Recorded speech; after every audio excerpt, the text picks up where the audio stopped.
صرف ایک واقعہ، جس طرح حضور علیہ الصلوۃ والسلام کی زندگی میں ایک دفعہ ایک واقعہ ملتا ہے کہ آپ نے پیشاب کھڑے ہو کے فرمایا، اس کی ایک، حالانکہ اس کی ممانعت ہے، تو ایک دفعہ یہ جو جتنے بھی کھڑے ہو کے پیشاب کر رہے ہیں آتے ہیں ایک ٹانگ ادھر ایک ٹانگ ادھر، تو کیا یہ اس سنت میں کر رہے ہیں جو گاڑی کے اندر نماز پڑھتے کہ جی حضور نے پڑھی تھی، ایک دفعہ پڑھی تھی، تو پھر کھڑے ہو کے پیشاب اسی سنت میں کوئی بھی نہیں کہہ سکتا. کوئی نہیں کہہ سکتا.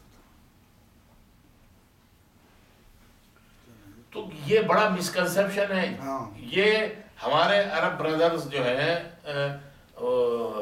ان کے پیچھے لگ لگ کے ہم لوگ دیسی جو ہے نا، پاکستان کے، ہندوستان کے، بنگلہ دیش کے، ان اپنی عقل تو اختیار کریں گے نہیں، کورس پڑھیں گے نہیں اور بات مانیں گے نہیں. ان کی بات مانیں گے جی. وہ جو ہے نا، وہ شبلی صاحب کہہ رہے تھے کہ غصے میں طلاق نہیں ہوتی. وہ شبلی صاحب فرما رہے تھے کہ بھائی گاڑی چلاتے رہو اور نماز پڑھتے رہو. یہ کیسی نماز ہے؟ بریک مارو اسٹیئرنگ سجدہ ہو جاتا ہے. سہولت پہ جاتے ہیں. تو یہ چیز غلط ہے. تو سب جو نماز اور کمبائن کر کے پڑھتے ہیں نہیں دیکھیں، نماز کمبائن 6 فلیگ پہ نہیں ہو سکتی کہ میں 6 فلیگ کے لیے نکل رہا ہوں تو میں یہاں سے جو ہے نا 3 نمازیں پڑھ گا، یا میں فلم دیکھنے جا رہا ہوں تو پتہ ہی چلا کہ میں یہ کہوں کہ کون نکلے گا، اب چلو مغرب عشاء ساتھ نکل. ہاں نہیں، اس میں یہ ہے کہ ویلڈ شرعی ایمرجنسی. اسلام کہیں آپ کو یہ نہیں کہتا کہ کچھ بھی ہو. آپ مثال کے طور پہ مغرب کی نماز کے لیے آئے، آپ نے دیکھا کہ برف باری ہلکی ہے اور شروع ہونے والی ہے، یا طوفان آنے والا ہے، شریعت یا کوئی اور ایسے معاملہ جو بھی ہو سکتا ہے، شریعت یہ کہتی ہے آپ 2 منٹ توقف کر کے آپ نماز پڑھ لیں عشاء کی، اور پھر اب عشاء کے لیے نہ آئیں. حضور نے فرمایا، صحابہ جانے لگے، آپ نے فرمایا بارش ہوئی ہے اور تم نے سجدہ کیا ہے، اور یہ مسجد نبوی جو ہے اس کی کیچڑ جو ہے نا وہ اور متھے پہ اور چہرے پہ لگ گئی، نماز عشاء کی پڑھ لو اور عشاء کے لیے کوئی اپنے گھر نہ آئے. یہ تو ہے. لیکن یعنی اور زبردست مسئلہ بتا دیا. ہاں کیونکہ آپ بھی تو نمازیں پڑھا سکتے ہو. برف باری ہو رہی ہے، مغرب میں لوگ آئے ہیں. نہیں تو ہم نے تو پڑھائی ہی یہاں، ہم کب اس سے باہر ہیں. بالکل بالکل ہم نے تو یہاں پڑھائی ہے جب. لیکن یہ نہیں کہ رم جم پڑھے فوار اسی میں پڑھا دوں 2 نماز، وہ نہیں، اس میں نہیں ہے. ہاں کوئی ایسے آپ دیکھیں کہ برف باری تیز ہو رہی ہے، یا بارش شدید ہے، یا ایسے مطلب طوفانی ہوائیں چل رہی ہیں کہ خدا نہ خواستہ کوئی نقصان پہنچنے کا، ایکسیڈنٹ کا، اس کا اندیشہ ہو، یہ سب چیزیں. بلکہ کیوں نہیں، ہم نے تو یہاں مغرب کی 2 3 4 ایسے موقع آئے کہ جس میں، اور شباز صاحب کو کہا تھا آپ نہیں آنا، وہ عشاء میں آ گئے، بڑی مشکل سے پہنچے گھر.